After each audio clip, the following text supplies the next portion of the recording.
الحمد لله نحمده ونستعينه ونستغفره ونؤمن به ونتوكل عليه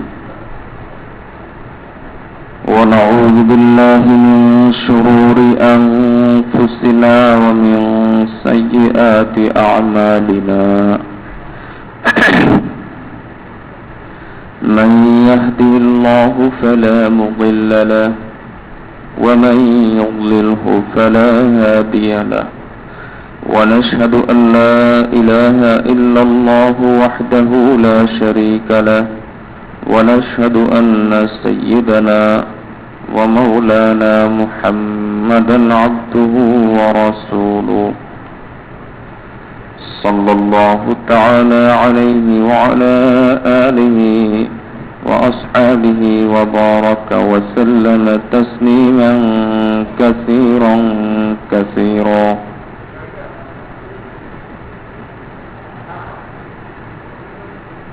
সমস্ত প্রশংসা আল্লাহ তাআলার জন্য। আল্লাহ তাআলা আমাদেরকে আত্মশুদ্ধির চিন্তা নিয়ে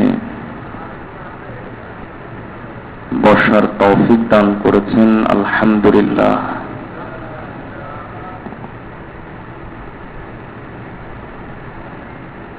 গতকাল বলেছিলাম আজকে আমাদের মাঝে অবস্থিত সবচাইতে বড় রোগ, সবচাইতে কঠিন রোগ, অন্তরের রোগ, অহংকার সম্পর্কে আলোচনা করা হবে।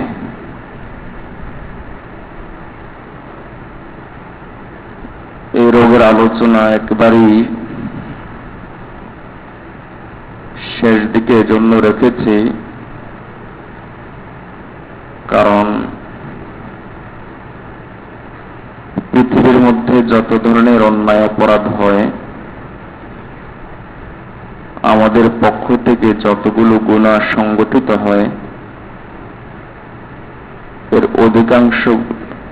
অধিকাংশের মূলে রয়েছে অহংকার। রিয়া হয় কেন? অহংকারের কারণে। গীবত করি কেন? অহংকারের কারণে। অপর মুসলমানকে তুচ্ছ ভাবি কেন? অহংকারের কারণে। ঝগড়াঝাটি হয় কেন? অহংকারের কারণে। আরেকজনকে কষ্ট দেই কেন? অহংকারের কারণে। এভাবে পৃথিবীর বুকে যতগুলো গুনাহ হয়, আমাদের মধ্য থেকে যতগুলো গুনাহ প্রকাশ পায়, অধিকাংশ গুনার মূলে রয়েছে অহংকার। রাসূলুল্লাহ সাল্লাল্লাহু আলাইহি ওয়াসাল্লাম এটাকে উম্মুল কাবাইর, সব ধরনের গুনার কবিরা গুনাহ সৃষ্টিকারী। মানে মা থেকে যেমন সন্তান জন্ম নেয়, ঠিক তেমনি ভাবে অহংকার থেকে শত শত কবিরা গুনাহ জন্ম নেয়। এজন্য রাসূলুল্লাহ সাল্লাল্লাহু আলাইহি ওয়াসাল্লাম একে বলেছেন উম্মুল কাবাইর, সব ধরনের কবিরা গুনার মূল জড়। একটু মনোযোগ সহকারে যদি আলোচনা শুনেন এবং শেষ পর্যন্ত শোনার তৌফিক আল্লাহ যদি দান করেন, তাহলে বুঝতে পারবেন আশা করি যে এই গুনাহটা কিভাবে অন্য গুনাহগুলোকে সৃষ্টি করে।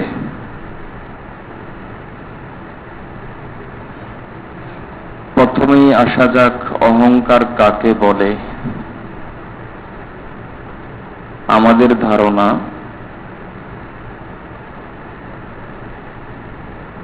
যে আমি কারো সামনে নিজের বদ জাহির করলাম, বললাম আমি এটা, আমি সেটা, অথবা কোনো ছোটর সামনে নিজেকে বড় হিসেবে প্রকাশ করলাম, এটার নাম অহংকার।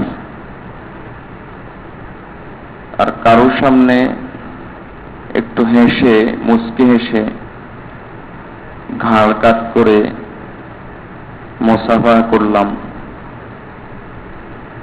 কথা বলার সময় মাঝে মাঝে হাতটাকে একটু কাঁচুমুচু করলাম, কসলালাম, এটার নাম বিনয়। এটা হলো আমাদের ধারণা। তো ইসলাম বলে যে এর নাম বিনয় নয়, ওটার নাম অহংকারও নয়। অহংকার এবং বিনয় হলো অন্তরের জিনিস। আমি যদি কাউকে তুচ্ছ মনে করি, অপর মুসলমানকে আমার চাইতে ছোট মনে করি, তাহলে ঘাড় কাত করেও অহংকার হয়, হাত কষলিও অহংকার হয়। অপর মুসলমানকে আমি তুচ্ছ মনে করলাম, হাত কষলাম, দেখাচ্ছি যে আপনার সাথে আমি খুব বিনয়ী, যে তাকে মনে করি যে সে একটা নিকৃষ্ট লোক, খুব খারাপ লোক,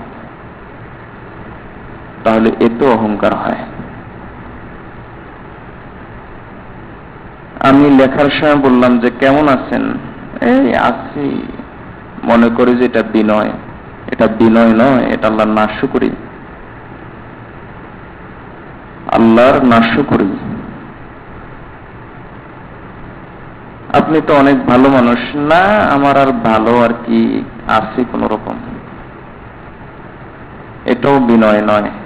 বিনয় হলো অন্তরের আমল। হ্যাঁ, কখনো কখনো এটার প্রকাশ ঘটে এই জাতীয় কথাবার্তার মাধ্যমে, কখনো কখনো অহংকারের প্রকাশ ঘটে নিজের বহত্ব জাহির করার মাধ্যমে, বা কথাবার্তার মাধ্যমে অহংকারের প্রকাশ ঘটে। সেটা ব্যক্তি জানে যে তার মাঝে অহংকার আছে কিনা। সেটা অহংকারের আলামত, নিদর্শন। নিদর্শন পাওয়া গেলেই সেটা যে অহংকার হবে তা জরুরি নয়, আবার নিদর্শন পাওয়া গেলেই সেটা যে বিনয় হবে তা জরুরি নয়। মেঘ দেখলেই বৃষ্টি আসবে জরুরি না। ঠিক তেমনি ভাবে কারো মাঝে অহংকারের নিদর্শন পাওয়া গেলেই যে সে অহংকারী হবে তাও জরুরি না। কারণ আল্লাহর কিছু এমন বান্দা আছে যাদের কথাবার্তার স্টাইল এরকম, আস্তে কথা বলতে পারে না, অথবা কথা বলতে বলতে কেমন যেন একটা বেড়া বেড়া ভাব। আমরা বুঝতে ভুল মনে করি, ভুল করি, মনে করি যে এর অন্তরে অহংকার আছে। হতে পারে, যেহেতু এটা আলামত অহংকারের, হতে পারে যে অহংকার আছে, কিন্তু অহংকার থাকাটা জরুরি না। বরং অহংকার আর বিনয় হলো অন্তরে আমল। আবার কিছু লোক আছে এমন, কথা খুব মিষ্টি, কিন্তু অন্তরে হলো তার অহংকারে ভরা। কথা খুব সুন্দর, অন্তর তার অহংকারে ভরা।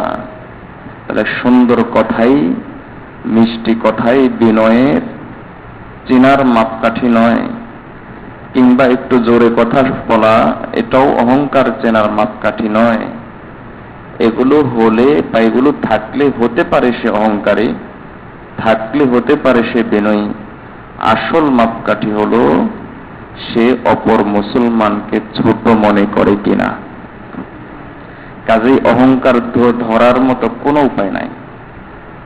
আমার মাঝে কি অহংকার আছে এটা আপনি ধরতে পারবেন না।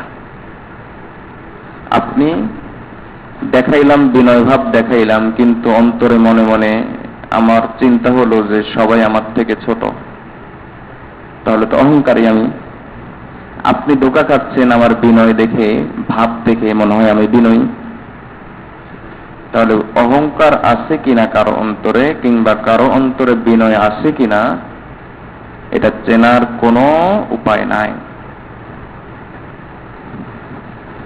কোন মুসলমানের সাথে নিজেকে তুচ্ছ করে উপস্থাপন করা, এটাও কোনো মানুষের সামনে নিজেকে তুচ্ছ করে উপস্থাপন করা, এটাও শরীয়তে নিষেধ। আবার অহংকার করা, এটাও শরীয়তে নিষেধ। এখন কোন ক্ষেত্রে আপনার কোনটা, এটা বোঝার উপায় কি? এটা বোঝার কোনো উপায় নাই। সেটা হলো প্রত্যেক ব্যক্তি বুঝে যে আমার মাঝে অহংকার আছে কিনা, প্রত্যেক ব্যক্তি বুঝে আমার মাঝে বিনয় আছে কিনা। তবে আল্লাহ রাসূল সাল্লাল্লাহু আলাইহি ওয়াসাল্লাম যেটা বলেছেন সেটা ঠিক, অহংকার হলো সমস্ত গুনার মূল। আল কিবরু উম্মুল কাবাইর। হাকিমুল উম্মত থানবী রাহমাতুল্লাহ আলাইহি বলেন যে অনেক সময় আমি নাচিস, আমি নাখান্দা, আমি কিছুই না, আমি খাদেম, এগুলো বলেও অহংকার হতে পারে। বলে কিভাবে? আমি নাচিস বলার দ্বারা আসলে সে নাচিস নিজেকে সাব্যস্ত করা উদ্দেশ্য না, উদ্দেশ্য হলো নিজের বদ প্রকাশ করা যে আমি কিছুই না। এর অর্থ হলো আরেকজন বলুক যে না আপনি অনেক কিছু। কেন আপনি আপনাকে কিছু মনে করেন না? আপনি তো অনেক কিছু। আমি নাখান্দা, এর অর্থ হলো তার পাশের জন লোক বলুক যে না না আপনি নাখান্দা কেন, আপনি তো খানদানি মানুষ, আপনি তো ভালো মানুষ। হাকিমুল উম্মত থানবী রাহমাতুল্লাহ আলাইহি বলেন যে আমি নাচিস, আমি নাখান্দা, আমি কিছুই না, আমি খাদেম, এ জাতীয় শব্দের মধ্যেও অহংকার থাকতে পারে, থাকা জরুরি না, হতে পারে এটা তার বিনয়। এজন্যই ব্যক্তির উপরে ছেড়ে দেওয়া হয়। এগুলো হতে পারে তার বিনয়, কিন্তু এও হতে পারে যে এটা অহংকার, অহংকারের বহিঃপ্রকাশ। থানবী রাহমাতুল্লাহ আলাইহি বলেন যে এটা তার অহংকার কিনা এটা চেনার একটা উপায় আছে। যখন বলবে যে আমি কিছুই না, তখন আপনি তার কথার সাথে সায় দিয়ে বলেন আসলেই আপনি কিছু না। যখন বলবে যে আমি খাদেম, তখন আপনি তার কথার পিঠে বলে দেন যে আসলেই আপনি খাদেম। একটা যখন বলবে আমি ছোট মানুষ, নিকৃষ্ট মানুষ, মুখের উপর বলে দেন যে আসলেই আপনি নিকৃষ্ট মানুষ। তারপর তার চেহারাটা পড়েন, চেহারাটা পাঠ করেন। যদি দেখেন যে এই কথা শোনার পর তার চেহারা পরিবর্তন হয়েছে, বোঝা যাবে যে তার এই কথার মধ্যে অহংকার ছিল। আর যদি যে দেখা যায় যে তার চেহারা পরিবর্তন হয় নাই, ঠিক মতোই আছে, যেভাবে কথা বলে যাচ্ছিল স্বাভাবিকই আছে, তাহলে বোঝা যাবে যে তার কথার মাঝে অহংকার ছিল না। এতগুলো কথা বলার পিছনে মূল কারণ কি, যেটা আমি বোঝাতে চাচ্ছি, অহংকার এটা হলো অন্তরের খারাপ স্বভাব, আর বিনয় অন্তরের ভালো গুণ। অন্তর যেরকম কেউ দেখে না, ঠিক তেমনি ভাবে কার মাঝে অহংকার আছে আর কার মাঝে বিনয় আছে, এটারও প্রকৃত পরিচয় পাওয়া কারো দ্বারা সম্ভব নয়। মানুষ হয়তো অনুমান করতে পারে, টের পেতে পারে। এজন্য আমাদের বড়দের কাছে আসলে যে উনারা সর্বপ্রথম চিকিৎসা করতেন অহংকারের। আমাদের বুজুর্গানে দ্বীনের কাছে যদি কেউ আসতেও, তাহলে প্রথম চিকিৎসা করতেন অহংকারের। হাটহাজারী মাদ্রাসার প্রতিষ্ঠাতা হযরত মাওলানা আব্দুল ওয়াহাব সাহাব রহমাতুল্লাহ আলাইহি অনেক বড় আল্লাহর ওলি ছিলেন, আল্লামা ছিলেন, আলেম ছিলেন। থানবী রহমতুল্লাহ আলাইহির কাছে গেলেন নিজেকে সংশোধন করার জন্য। থানবী রহমতুল্লাহ আলাইহি তাকে চিকিৎসা দিলেন যে তোমার সংশোধনের পদ্ধতি হলো প্রত্যেক নামাজের পরে দাঁড়াবে, কান ধরে দাঁড়াবে, আর প্রত্যেকে উদ্দেশ্য করে বলবে যে ভাই আমি অহংকারী, আমার অন্তরের মধ্যে অহংকারের রোগ আছে, আপনারা দোয়া করবেন যেন আমার এই রোগ ভালো হয়ে যায়। হাটহাজারী মাদ্রাসার প্রতিষ্ঠাতা, হাজার হাজার আলেমের মুরব্বী, তার চিকিৎসা হলো এই যে ভাই আমি অহংকারী, আমার মাঝে অহংকার আছে, আমার জন্য চিকিৎসা করবেন, দোয়া করবেন। আমাদের নোয়াখালীর একজন বড় আল্লামা ছিলেন মাওলানা নুরুল্লাহ সাহেব, রাহিমাহুল্লাহ দারুল উলুম দেওবন্দের প্রথম বাঙালি মুহাদ্দিস। এর আগে বাঙালি কোনো মুহাদ্দিস ছিল না। অত্যন্ত তুখুর আলেম। আমাদের বাংলাদেশে বাইতুল মুকাররম মসজিদেরও কিছুদিনের জন্য খতিব ছিলেন, অল্প কিছুদিনের জন্য। তুখুর আলেম ছিলেন মাওলানা নুরুল্লাহ সাহেব রহমতুল্লাহ আলাইহি। আমাদের এখানে যে তারাবি পড়ায়, ওই যে একজন আছে রাশেদ, তার নানা মাওলানা নুরুল্লাহ সাহেব রহমতুল্লাহ আলাইহি, কারি ইব্রাহিম সাহেব রহমতুল্লাহ আলাইহির জামাতা। মাওলানা নুরুল্লাহ সাহেব রহমতুল্লাহ আলাইহি থানভী রহমতুল্লাহ আলাইহির দরবারে গিয়েছেন। খুব মেধাবী আলেম ছিলেন। থানভী রহমতুল্লাহ আলাইহির দরবারে গিয়েছেন নিজের আত্মশুদ্ধির জন্য। ওই যুগের বুজুর্গরা বলতেন যে, ভাই, যদি কিছু জিকির আজকার শিখতে চাও, যে এই দোয়া পড়লে এই সব পাওয়া যায়, কুল হুয়াল্লাহু আহাদ পড়লে এই সব পাওয়া যায়, তাহলে আমাদের কাছে চলে আসো। ওই থানভী রহমতুল্লাহ আলাইহির সমসাময়িক আলেমরা বলতেন, যদি কিছু জিকির আজকার শিখে ফজিলত নিতে চাও, তাহলে আমাদের কাছে চলে আসো। মাসালা মাসাইল শিখতে চাও, আমাদের কাছে চলে আসো, আমরা বলে দিব। তবে যদি মানুষ হতে চাও, আশরাফ আলীর কাছে যাও। যদি মানুষ হতে চাও, তাহলে আশরাফ আলীর কাছে যাও। সমসাময়িক আলেমরা এভাবে বলতেন। এই জন্য বড় বড় আলেমরা, ওলামারা, থানভী রহমতুল্লাহ আলাইহি যে উনাদের চাইতে বড় আলেম ছিলেন এরকম না, কিন্তু আল্লাহ তাআলা তাকওয়া, পরেজগারি, আমল, আখলাকে এত বড় উঁচা করে দিয়েছেন যে ওলামায়ে কেরামের চোখে তিনি উম্মতের ডাক্তার হয়ে গেছেন, হাকিমুল উম্মত। তো এই হযরত থানভী রহমতুল্লাহ আলাইহির কাছে গেলেন মাওলানা নুরুল্লাহ সাহেব রহমতুল্লাহ আলাইহি। বড় আলেম, দারুল উলুম দেওবন্দের মুহাদ্দিস, নিজের মধ্যে একটা ভাব আছে না। থানভী রহমতুল্লাহ আলাইহির দরবারে গেলেন। তো থানভী রহমতুল্লাহ আলাইহি উনাকে আল্লাহর হুকুম যে কোনোভাবেই বারবার অনুমতি চাই হযরতের কাছে, যে হযরতের কাছে একটু দেখা করতে চাই, মুরিদ হব, বায়াত হব। সাহাবায়ে কেরাম রাসূলুল্লাহ সাল্লাল্লাহু আলাইহি ওয়াসাল্লামের হাতে বিভিন্ন জিনিসের বায়াত হতেন। এমনকি হাদিসে, সহিহ বুখারীর হাদিসে আছে যে কোন কোন সাহাবী এই মর্মে বায়াত হতেন যে আমি কারো কাছে কোনো জিনিস চাইব না, কামনা করব না। তো যেসব সাহাবী ওই মর্মে বায়াত হতেন, তাদের অবস্থা ছিল এরকম যে উটের পিঠ থেকে যদি কোনো জিনিস পড়ে যেত, তখনও তারা নিচে নেমে তারপর উঠাতেন। কাউকে বলতেন না, ভাই একটু উঠিয়ে দেন তো। মানে আল্লাহ রাসূল সাল্লাল্লাহু আলাইহি ওয়াসাল্লামের বায়াতের উপরে এরকম আমল করতেন।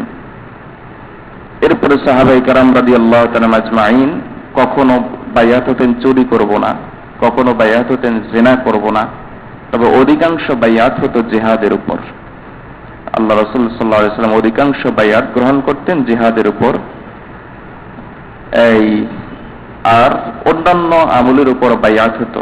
কখনো বায়াত হতো যে ইসলামের শরীয়তের সব বিষয়ের উপর আমল করব।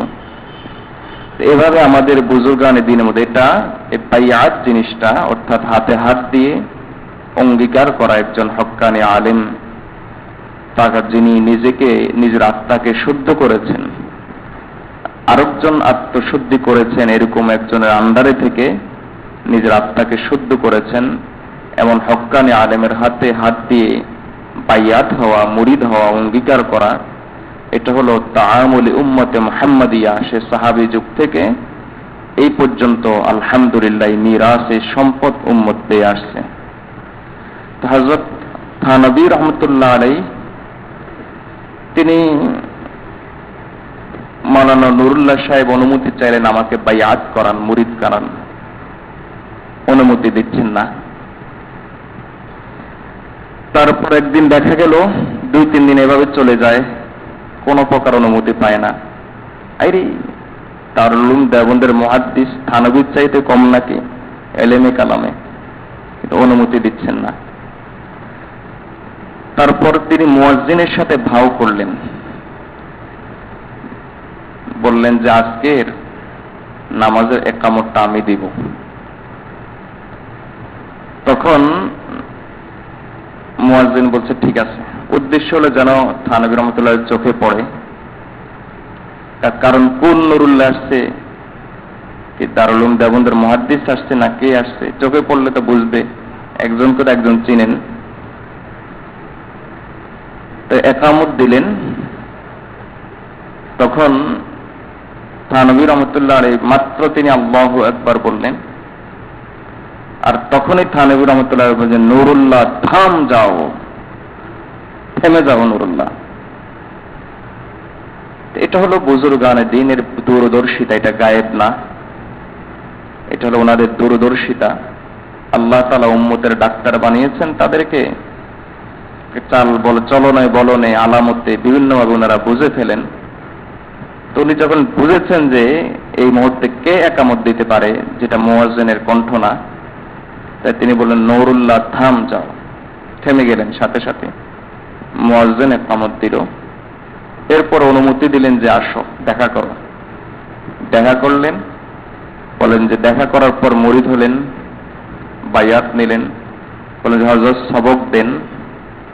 একজন একজনের ছাত্র হয়ে গেলে সবক দেয় না, মুরিদ হওয়া মানে ছাত্র হয়ে যাওয়া, বলে যে সবক দেন। থানভী রহমতুল্লাহ সবক হলো প্রত্যেক নামাজের আগে এবং পরে যত মুসল্লি মসজিদে ঢুকবে সকল মুসল্লির জুতা সোজা করবে, এটা হলো সবক। কে? মাওলানা নুরুল্লাহ দারুল উলুম দেওবন্দের মুহাদ্দিস। ওই সময়কালের জন্য বাংলাদেশের আলেমদের মধ্য থেকে সবার বড় আলেম, সবার চাইতে বড় আলেম। এই যে আমাদের বাংলাদেশে এত পরিচিত না, কারণ অধিকাংশ সময় কাটিয়েছেন ইন্ডিয়াতে। মাওলানা নুরুল্লাহ সাহেব রহমতুল্লাহ আলাইহিকে সবক দিলেন কি, যে প্রত্যেক নামাজের আগে পরে মুসল্লিদের জুতা সোজা করবে। আমাদের বুজুর্গানে দ্বীনের কাছে এভাবে প্রথমেই যে লোক আসতো, বাইয়াতের পরে সর্বপ্রথম চিকিৎসা দিতেন অহংকারের। তো থানভী রহমতুল্লাহ আলাইহির এই যে কাজটা, এটা বাহ্যিক দৃষ্টিতে অহংকার মনে হয়, কারণ উনি মাওলানা নুরুল্লাহ, মাওলানা আব্দুল ওয়াহাব এবং মাওলানা সুলাইমান নদভীর মতো ব্যক্তি যে থানভীর কাছে পড়ে আছেন। সুলাইমান নদভী আলেম হিসাবে থানভীর চাইতে বড়, এলেম তার এত বেশি ছিল, আরব অনারব সবাই তাকে চিনত, এবং কিছু কিতাব তিনি আরবিতে লিখেছেন, লিখে আরবের মধ্যে খুব প্রসিদ্ধ হয়ে গিয়েছিলেন মাওলানা সুলাইমান নদভী রহমতুল্লাহ আলাইহি। এত বড় বড় আলেমরা গিয়ে থানভীর কাছে পড়ে থাকত। থানভী রহমতুল্লাহ আলাইহি ওনার এই কর্মকাণ্ডগুলো হয়তো মনে হবে যে অহংকার, কিন্তু তিনি বলতেন যে আল্লাহর কসম, আমি আল্লাহকে সাক্ষী রেখে, তার সমস্ত ফেরেশতাকে সাক্ষী রেখে এবং সমস্ত মুমিন মুসলমান যারা উপস্থিত আছে তাদেরকে সাক্ষী রেখে বলতেছি যে আমি বর্তমানের দৃষ্টিকোণে সকল মুসলমানকে আমার চাইতে ভালো মনে করি, আর ভবিষ্যতের দৃষ্টিকোণে হতে পারে একজন কাফের সে মুসলমান হয়ে আমার থেকে অনেক বড় স্থানে চলে যাবে। এজন্য ভবিষ্যতের দৃষ্টিকোণে আমি একজন কাফিরকেও আমি আমার চাইতে ভালো মনে করি। বর্তমানে একজন কাফেরকে ঘৃণা করি কেন? যেহেতু আল্লাহর নির্দেশ, যেহেতু এটা আল্লাহর নির্দেশ। আর না হয় আমি ঘৃণা করতাম না, আর না হয় আমার অন্তর অবস্থা হলো একজন কাফেরকে আমি ভবিষ্যতের দৃষ্টিকোণে আমার চাইতে বড় মনে করি। তারপর তিনি বলতেন যে দেখুন, আল্লাহ তাআলা আমাকে দায়িত্ব দিয়েছেন সংশোধন করার। আপনারা উলামায়ে কেরাম আমার কাছে আসেন। উনি আবার সাধারণ মানুষের পীর ছিলেন না, উনি ছিলেন ওলামাদের পীর। উলামায়ে কেরাম আমার কাছে আসেন, আল্লাহ আমাকে দায়িত্ব দিয়েছেন। তবে বিষয়টা হলো এরকম, আমি মনে করি যে যেমন একটা রাজ দরবার, দেখুন এক একটা কথার গভীরতা কত। বলেন যে যেমন একটা রাজ দরবার, রাজ দরবারে ঢোকার সময় সিকিউরিটি থাকে, খাদেম থাকে। রাজা বলে দিল যে এখানে যারা ঢুকবে তাদের অনুমতি লাগবে। আসলো রাজপুত্র, এখন রাজপুত্র এসে ঢুকতে চাইল, সিকিউরিটি বলল ঢুকতে দেওয়া যাবে না। কেন দেওয়া যাবে না? অনুমতি নাই। তাহলে সিকিউরিটি যে রাজপুত্রকে ঢুকতে দিল না, এর দ্বারা কি এটা প্রমাণ হলো যে সিকিউরিটির মর্যাদা বেশি? এর দ্বারা তো এটা নয়, বোঝা যায় না যে সিকিউরিটির মর্যাদা বেশি। থানভী রহমতুল্লাহ বলেন যে তাকে দায়িত্ব দেওয়া হয়েছে বিধায় সে বাধা দিয়ে থামিয়ে দিল। ঠিক তেমনি ভাবে আমাকে আল্লাহ তাআলা, আপনারা সবাই ওলামায়ে কেরাম আমার কাছে আসেন, এর অর্থ হলো আমার কাছে চিকিৎসার জন্য আসেন, এর অর্থ হলো আমি এই দায়িত্বটা পেয়েছি আল্লাহর পক্ষ থেকে। তো আমি এই দায়িত্বটা আল্লাহর পক্ষ থেকে পেয়ে আমি, এর অর্থ এটা নয় যে আপনাদের থেকে মর্যাদাবান হয়ে গেছি, আমি হলাম গার্ড, সিকিউরিটি গার্ড। এই জন্য আমি আপনাদেরকে মাঝে মাঝে ধমক দেই, মাঝে মাঝে এই কথা বলি, মাঝে মাঝে ওই কথা বলি, অন্যথায় আমি আপনাদের চাইতে বড় কেউ না। এইভাবে আমাদের বুজুর্গ আনেন। এই জন্যই বলেছে যে ধমক শুনলেই অহংকার, আর হাত কসলাইলেই বিনয়, এটা নয়। আসল বিষয় হলো অহংকার হলো অন্তরের আমল, আর বিনয় হলো এটা অন্তরের আমল। অহংকারের অবস্থাটা দেখেন, সাহাবায়ে কেরামের মধ্যে এই রাসূলুল্লাহ সাল্লাল্লাহু আলাইহি ওয়াসাল্লাম এর দৃষ্টি তো ছিল আলাদা। আল্লাহ রাসূল সাল্লাল্লাহু আলাইহি ওয়াসাল্লামের দৃষ্টি পড়লেই তো এটা তো বিদ্যুৎ গতির দৃষ্টি ছিল। আমাদের ওলামায়ে কেরাম হোসেন আহমদ মাদানী রহমতুল্লাহ আলাইহি দৃষ্টান্ত দিতেন, আল্লাহ রাসূলের দৃষ্টিটা ছিল এরকম, যেমন সূর্যের মধ্যে আয়না ধরলে যেমন সাথে সাথেই একটা ফোকাস অন্য জায়গায় গিয়ে পড়ে, ঠিক তেমনি ভাবে সাহাবায়ে কেরাম যখন আল্লাহ রাসূলের সামনে বসতেন, সাথে সাথে তাদের মধ্যে এমন নূর তৈরি হয়ে যেত, এমন হেদায়েত তারা পেয়ে যেতেন, আল্লাহর পক্ষ থেকে হেদায়েতের এমন নূর পেয়ে যেতেন যে অন্যদের হেদায়েতের জরিয়া, অন্যদের হেদায়েতের কেন্দ্র তারা হয়ে যেতেন। এজন্য রাসূলুল্লাহ সাল্লাল্লাহু আলাইহি ওয়াসাল্লামের সাহাবী যেমন হযরত হানজালা রাদিয়াল্লাহু তাআলা একদিন একবারে বাসার মধ্যে খুব জীর্ণ শীর্ণ হয়ে বসে আছেন, কাঁদছেন, কয়েকদিন মসজিদে নববীতে আসেন না। আল্লাহ রাসূল বলেন, ব্যাপারটা কি? হানজালার খবর নাও তো, দেখা যাক কি। হযরত আবু বকর সিদ্দিক রাদিয়াল্লাহু তাআলা গেলেন হানজালার কাছে। সহিহ বুখারীতে বর্ণনাটা অন্যভাবে এসেছে। তো এই বর্ণনাতে এসে যে হযরত আবু বকর সিদ্দিক রাদিয়াল্লাহু তাআলা হানজালার কাছে গেলেন। হানজালা রাদিয়াল্লাহু তাআলা বসে আছেন, জীর্ণ শীর্ণ হয়ে কাঁদছেন। বলে, হানজালা ব্যাপারটা কি? ব্যাপারটা হলো আমি তো মুনাফিক হয়ে গেছি। নাফাকা হানজালা। তো কেমনে? যখন আল্লাহ রাসূলের দরবারে থাকি তখন দিল সম্পূর্ণ আল্লাহ এবং তার রাসূল মুখী থাকে, সংসারের কথা কিছুর কথা মনে পড়ে না। এরপর যখন সেখান থেকে চলে আসি তখন সংসারের কথা, এই কথা সেই কথা ইত্যাদি মনে পড়ে। এটা তো মুনাফিকের আলামত। রাসূলের দরবারে একরকম, এখানে একরকম। আবু বকর সিদ্দিক রাদিয়াল্লাহু তাআলা বলেন যে এইটা তো আমার মধ্যেও ঘটে। ইন্না লিল্লাহি ওয়া ইন্না ইলাইহি রাজিউন। আমিও তো মুনাফিক হয়ে গেছি। নাফাকা আবু বকর। আবু বকর তো মুনাফিক হয়ে গেছে। এবার দুইজনে বসে কান্নাকাটি শুরু করে দিলেন। কিছুক্ষণ পর আবু বকর তো আবু বকরই, আল্লাহ তাআলা সব কথা, সব জিনিস তার অন্তরে, অনেক জিনিসই আল্লাহ তাআলা তার অন্তরে সৃষ্টি করে দিতেন। আবু বকর সিদ্দিক রাদিয়াল্লাহু তাআলা কিছুক্ষণ পর বললেন, আচ্ছা আমরা এখানে একা একা দুইজন বসে বসে কান্নাকাটি করে লাভ কি? কান্নার সমাধান তো নাই।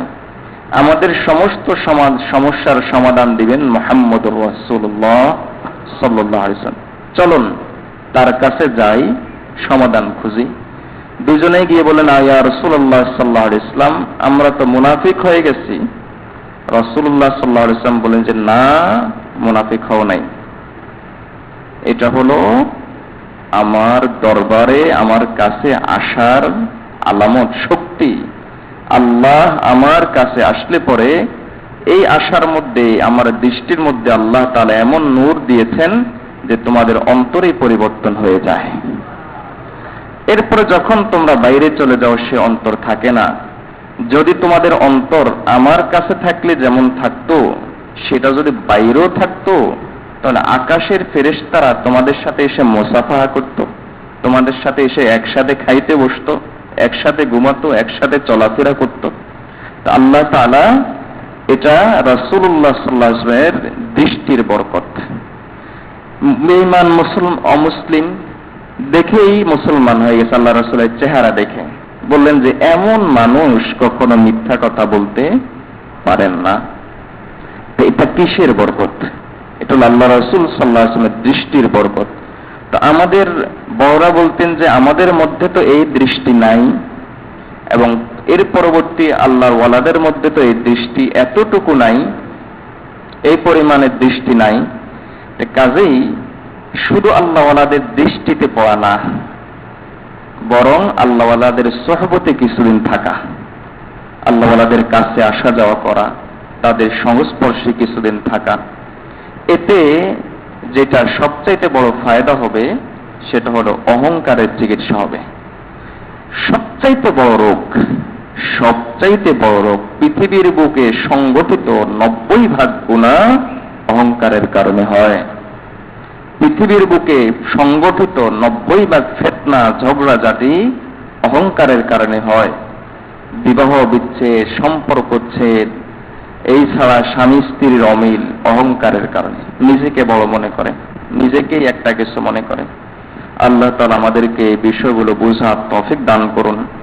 অহংকারের চিকিৎসা এই জন্যই খুব দরকার। অহংকারের কারণে গীবত হয়, অহংকারের কারণে শিকায়েত হয়, অহংকারের কারণে অপবাদ হয়, অহংকারের কারণে মিথ্যা কথা হয়। মানুষ মিথ্যা বলে কেন? অন্তরে অহংকার আছে, নিজেকে বড় মনে করে।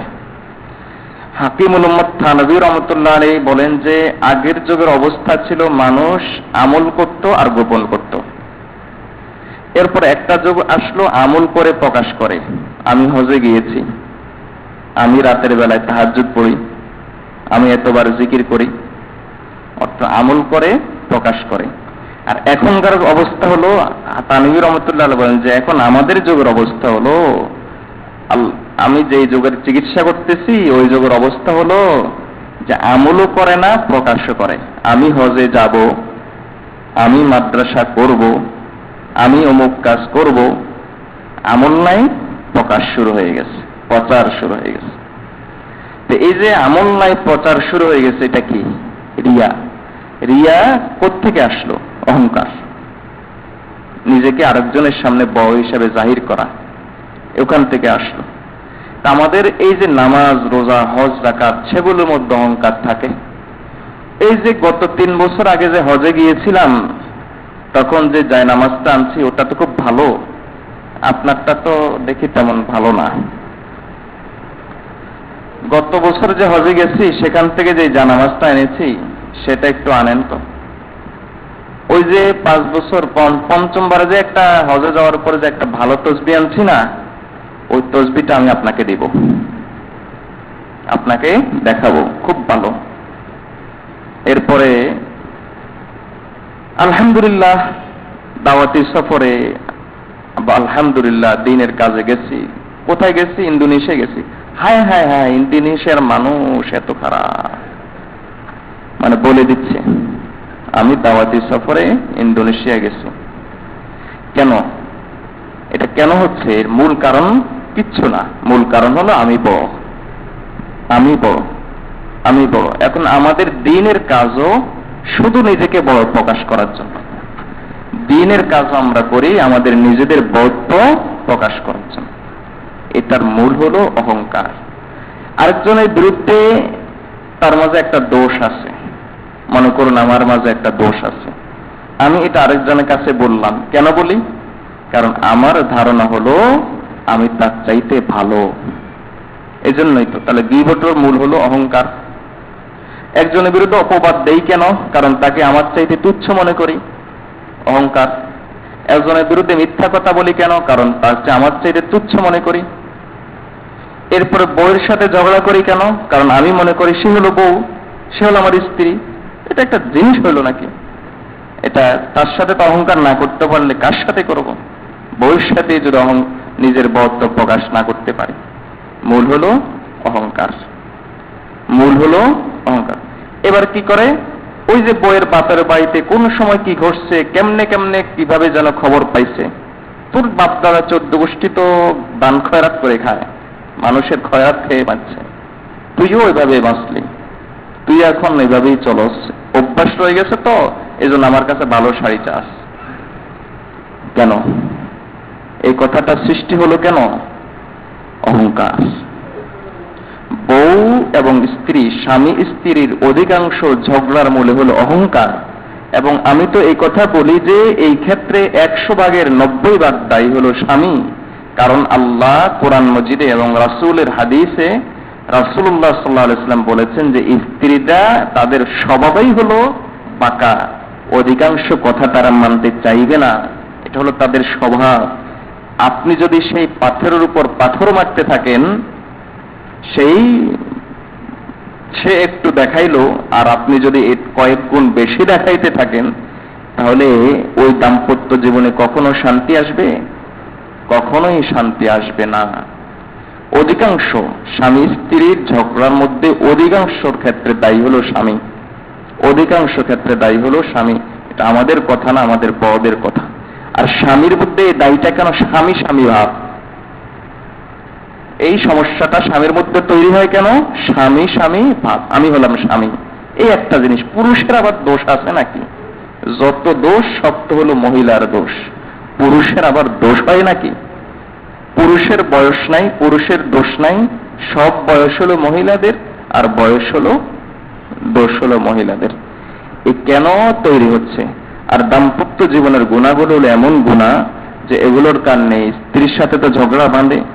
ঝগড়াটি তৈরি হলে ছেলে মেয়ে সেটা দেখতে থাকে, ছেলে মেয়ে ঠিক সেভাবেই বড় হয়, সেভাবে বড় হয়ে ঠিক বাবা তার মায়ের সাথে যে আচরণ করেছে সেটা সে শিক্ষা পায়। শিক্ষা পেয়ে সেটা যখন একটু বড় হয়, এটা তার সমবয়সী ছেলে মেয়ের সাথে ঘটায়, আরেকটু বড় হলে তার সাথে ঘটায়, আরেকটু বড় হলে তার সাথে ঘটায়। এরপর অফিসের বড় চেয়ারে বসলে তার অধীনস্থদের সাথে সেই আচরণের বহিঃপ্রকাশ ঘটায়। এরপরে যদি কথার কথা মন্ত্রী হয়ে যায়, তাহলে এবার জনগণের সাথে দেখায়। আল্লাহ মাফ করুন, আল্লাহ হেফাজত করুন। অর্থাৎ আমি বুঝাতে চাচ্ছি, যেখানেই যাবে সেখানে ওই মা বাবার ভূমিকাটা তার অন্তরের ভিতরে এই পরিমাণ দাগ কাটে, নিজের অজান্তেই সেখানে বসে সে সেটা দেখাইতে থাকে যে এতগুলো ভুল এবং এতগুলো গুনাহ এই যে একের পর এক সংগঠিত হয়ে যাচ্ছে। একজন বস তার অধীনস্থদের উপরে যদি জুলুম করে, একজন মালিক যদি শ্রমিকের উপরে জুলুম করে, এবং একজন বড় যদি ছোটর উপরে জুলুম করে, একজন প্যাসেঞ্জার যদি রিকশাওয়ালার উপরে জুলুম করে, একজন সবল যদি দুর্বলের উপর জুলুম করে, ধনী যদি গরিবের উপর জুলুম করে, এই জুলুমগুলোর উৎপত্তি হলো থেকে একজন স্বামীর অহংকার। রাসূলুল্লাহ সাল্লাল্লাহু আলাইহি ওয়াসাল্লাম এর জন্য বলেছেন, আল কিবরু উম্মুল কাবাইর।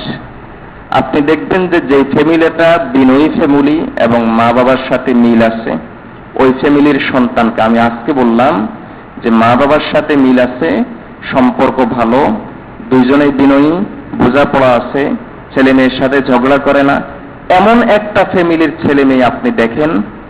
আর যে ফ্যামিলির মা বাবার সাথে মিল নাই, ঝগড়াঝাটি আছে, সম্পর্ক ভালো না, এমন একটা ফ্যামিলির আপনি দুইজনকেই আপনি পাঠান একটা কাজের জন্য, একজনের মধ্যে দেখবেন যে চঞ্চলতা ভাব বেশি আর জিদি ভাব বেশি, ওখানে গিয়ে 2 টাকা কম হলে ঝগড়াঝাটি করার ভাব বেশি।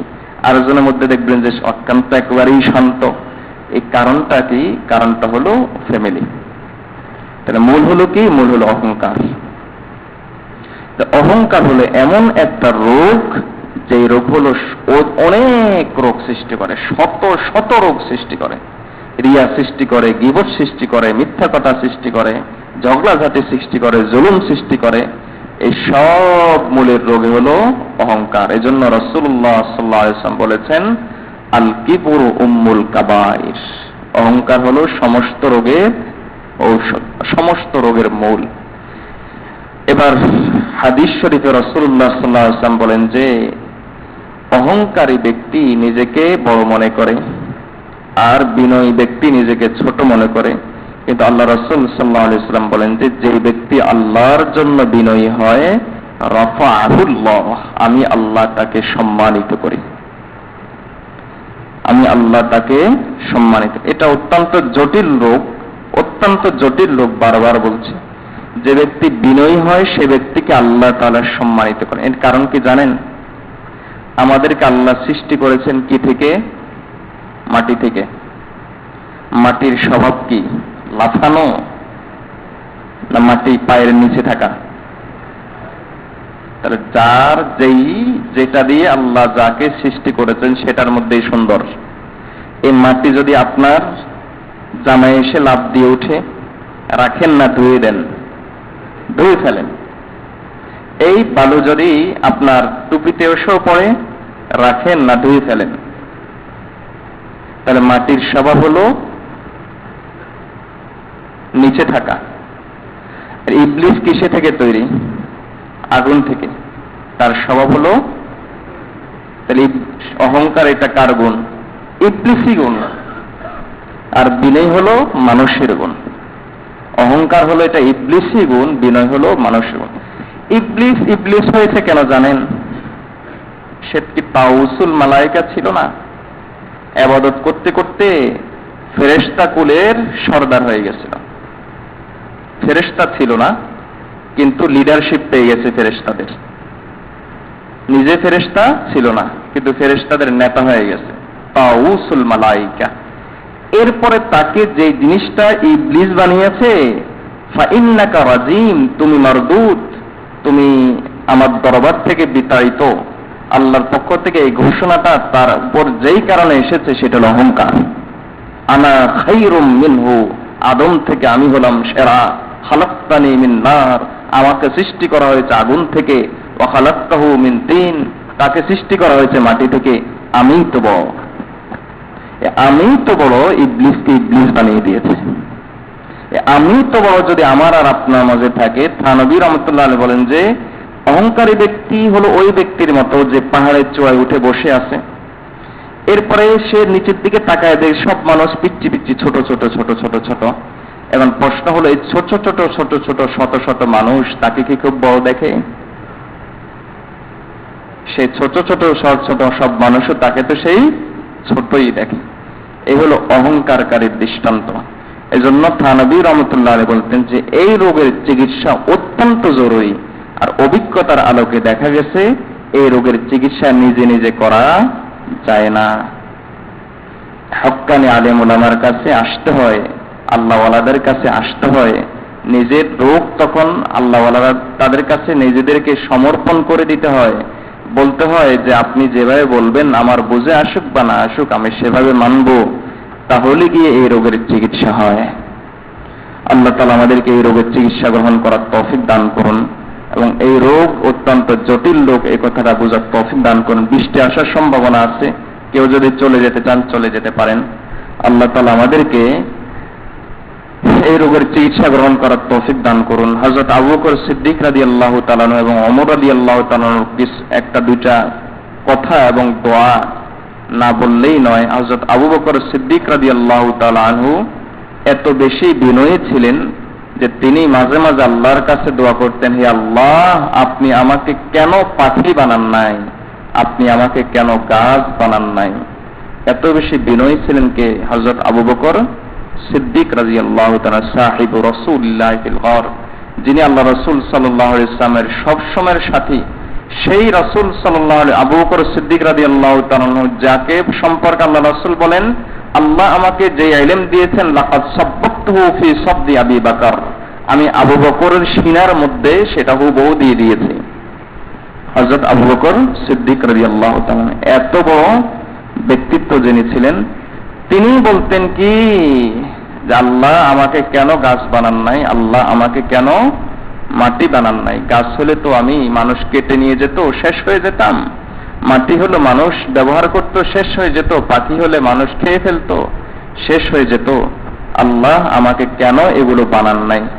সেই আবু বকর সিদ্দিক রাদিয়াল্লাহু তাআলা আনহু নিজেকে এত বেশি বিলীন করে দিয়েছিলেন।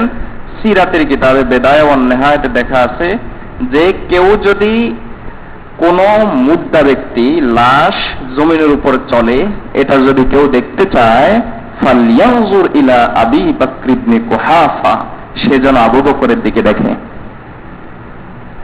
কেউ যদি কোন মুর্দা লাশ যদি দেখতে চায়। আর হযরত ওমর রাদিয়াল্লাহু তাআলা আনহু, যার মানসা অনুযায়ী ওহী নাযিল হতো, আল্লাহ রাসূল সাল্লাল্লাহু আলাইহি ওয়াসাল্লাম যার সম্পর্কে বলেছেন, লাউ কানা মিন বাদি নাবিয়্যান লাকানা ওমর, আমার পরে নবী হইলে ওমরই হইতো। কারণ এরপরের মানুষগুলো বেশি বদ হবে, ওমরের মতো একজন কড়া মানুষ দরকার। এই জন্য আমার পরের মানুষ যদি নবী হতো তাহলে ওমরই হতো। সে ওমর রাদিয়াল্লাহু তাআলা আনহু, তার বিনয়ের অবস্থা ছিল এরকম, একবার কিসরা থেকে অনেকগুলো সম্পদ আসলো, গনিমতের মাল, জিহাদের সম্পদ অনেকগুলো আসলো। আশ্চর্য ব্যাপার, মাঝখানে বলি যে আমরা অতীত জিহাদের কথা শুনতে খুব ভালো লাগে, জিহাদের সম্পদ আসছে, গনিমতের মাল, সাহাবায়ে কেরামের মাল। আর বর্তমানে যেসব মুজাহিদ, যদি কোনো অঞ্চলে ফিলিস্তিনের মুজাহিদ, তালেবান, আফগানিস্তানের মুজাহিদ, তাদের নাম শুনলে ভয় লাগে।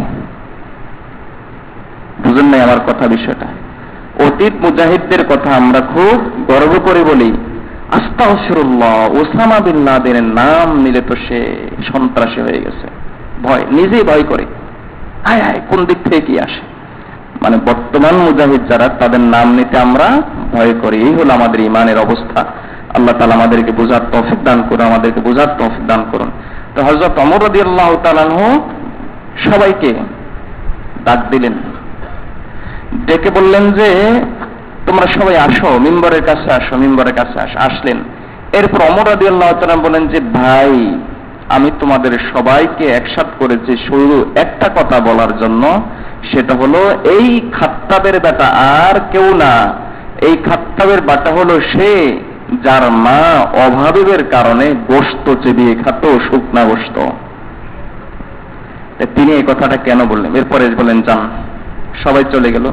এক সাহাবী জিজ্ঞেস করলেন, আমিরুল মুমিনিন, এই কথা বলার জন্য আপনি একসাথ করা লাগে নাকি? এই কথা বলার জন্য আমি একসাথ করেছি, এজন্য তোমরা তো আমাকে আমিরুল মুমিনিন ভেবে বসেছ।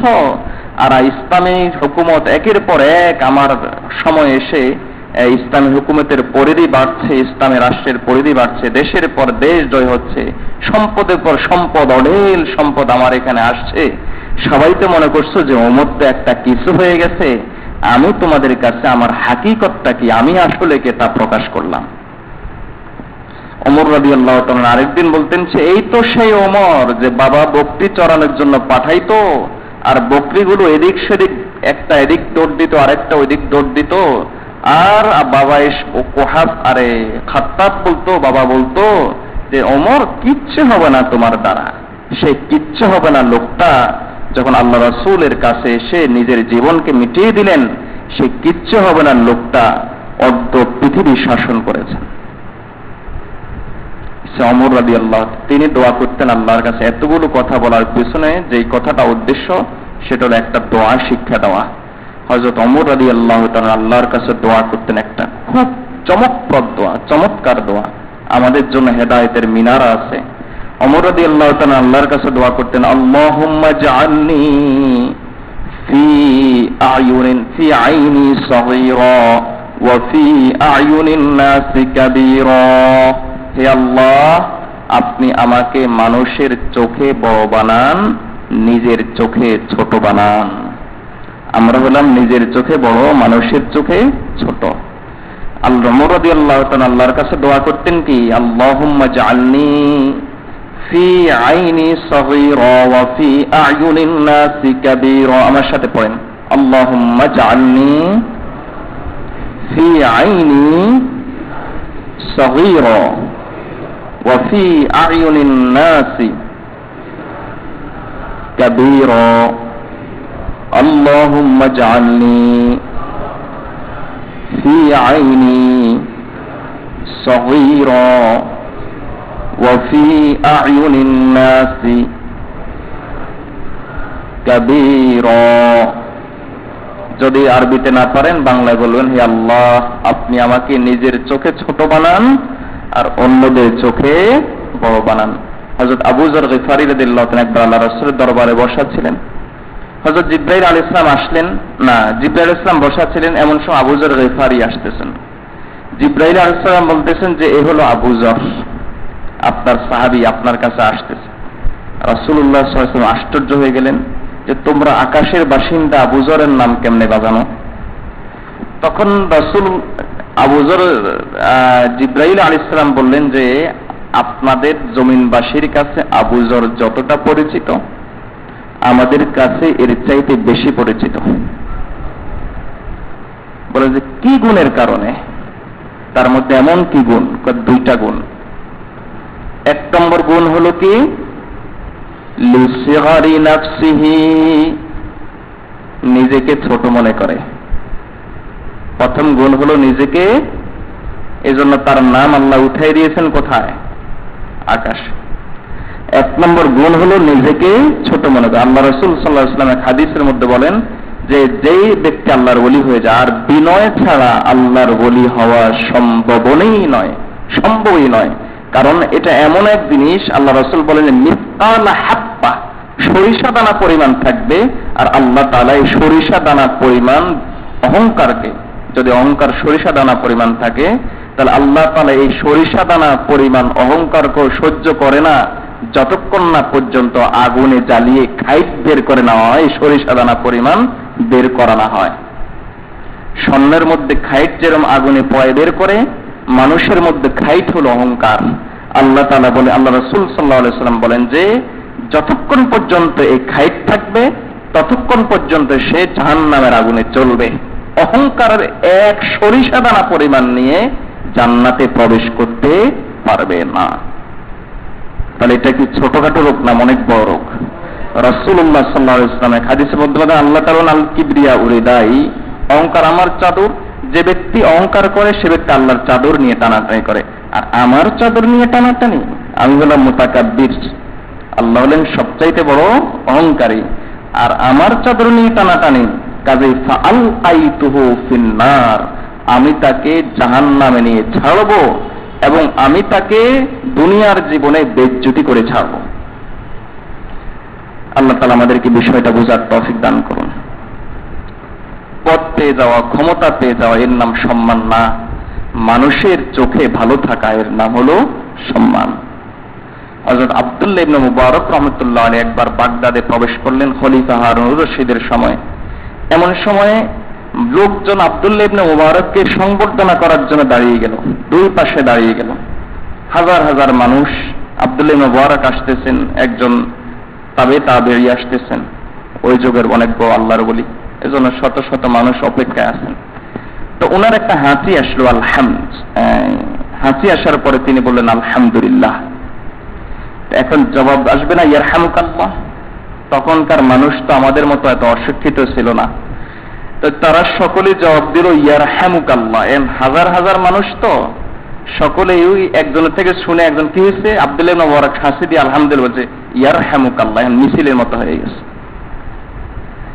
এরপরে খলিফা হারুন রশিদ বলল যে তাড়াতাড়ি লোক পাঠাও তো, শহরে কোনো বিদ্রোহ ঘটলো কিনা কোনো জায়গাতে। লোক পাঠিয়ে এরপর খবর আনলো এই ঘটনা। তখন খলিফা হারুন রশিদ বলল যে আসল ব্যাপারটা কি বলতো? তখন হারুন রশিদের স্ত্রী খুব জ্ঞানী ছিলেন, তিনি বললেন যে আসল ব্যাপার হলো আপনারা শাসন করেন ছড়ি দিয়ে মানুষের শরীরের উপর, আর আব্দুল্লাহ ইবনে মুবারক শাসন করে তার তাকওয়া দিয়ে মানুষের কলবের উপর। তাহলে কে বড় হইল? হারুন রশিদ বড় হইল না আব্দুল্লাহ ইবনে মুবারক বড় হইল? আচ্ছা, কি মনে করেন? কথার কথা, আমাদের বাংলাদেশের একজন বড় বুজুর্গ বলেন হাটাজারি হুজুর দামত বরাকাতুহুম, ওনার মান সম্মান মানুষের অন্তরে যে পরিমাণে আছে, নাকি সেই পরিমাণে কথার কথা একজন বড় লেভেলের মন্ত্রী তার সম্মান আছে? তো কে তাহলে সম্মানিত হলো কে? তা এরা শাসন করে মানুষের কলবের উপর, আমল তাকওয়া দিয়ে, নিজের পরহেজগারি দিয়ে। আল্লাহর সাথে এদের যে গভীর সম্পর্ক, এই সম্পর্কের কারণে এরা কাউকে পরোয়া করে না। আব্দুল্লাহ ইবনে মুবারক রাহমাতুল্লাহ আলাইহি তিনিও বলেন যে ওই যে হারুন রশিদের স্ত্রী সম্ভবত জুবাইদা নাম ছিল, বললেন যে এরা আপনারা শাসন করেন ছড়ি দিয়ে মানুষের শরীরের উপর, আর এরা শাসন করে তাকওয়া আর পরহেজগারি দিয়ে মানুষের কলবের উপর। তাহলে কে সম্মানিত? তাহলে হযরত আবু যর গিফারী রাদিয়াল্লাহু তাআলা সম্পর্কে বললেন যে এরই হলেন দুইটা গুণের কারণে। একটা গুণ হলো নিজেকে ছোট মনে করে, আরেকটা গুণ হলো লিকাসরাতি তিলাওয়াতি কুল হুয়াল্লাহু আহাদ, কুল হুয়াল্লাহু আহাদ আল্লাহুস সামাদ লাম ইয়ালিদ ওয়া লাম ইউলাদ ওয়া লাম ইয়াকুল লাহু কুফুয়ান আহাদ। এই সূরাটা বেশি তেলাওয়াত করে, এই কারণে আল্লাহর কাছে এবং ফেরেশতাদের কাছে এরা সম্মানিত। আল্লাহ তাআলা আমাদেরকে বিনয় হওয়ার তৌফিক দান করুন। আবারও বলছি, বিনয় হওয়া এটা অনেক বড় গুণ। যে বিনয় হলো সে অর্ধেক আল্লাহর ওলি হয়ে গেছে, যে বিনয় হলো সে অর্ধেক আল্লাহর ওলি হয়ে গেছে, আর বাকি অর্ধেক আমল দিয়ে আল্লাহর ওলি হন, রাতের তাহাজ্জুদ দিয়ে হন, আর নজরে হেফাজত করে হন। যে বিনয় হলো সে অর্ধেক আল্লাহর ওলি হয়ে গেছে ইনশাআল্লাহ। আল্লাহ তাআলা আমাদেরকে এই অহংকার মেটানোর তৌফিক দান করুন এবং নিজেকে বিনয়ী হওয়ার তৌফিক দান করুন। বিনয় হওয়ার অর্থ হলো সকল মুসলমানকে আমার চাইতে বড় মনে করা, আর অহংকারের অর্থ হলো অন্য মুসলমানকে আমার চাইতে ছোট মনে করা। আল্লাহ তাআলা আমাদেরকে বিষয়গুলো বোঝার তৌফিক দান করুন। ওয়া মা আলাইনা ইল্লা আল-বালাগ। সবাই ইস্তিগফার করে আস্তাগফিরুল্লাহ, আস্তাগফিরুল্লাহ, আস্তাগফিরুল্লাহ, আস্তাগফিরুল্লাহ।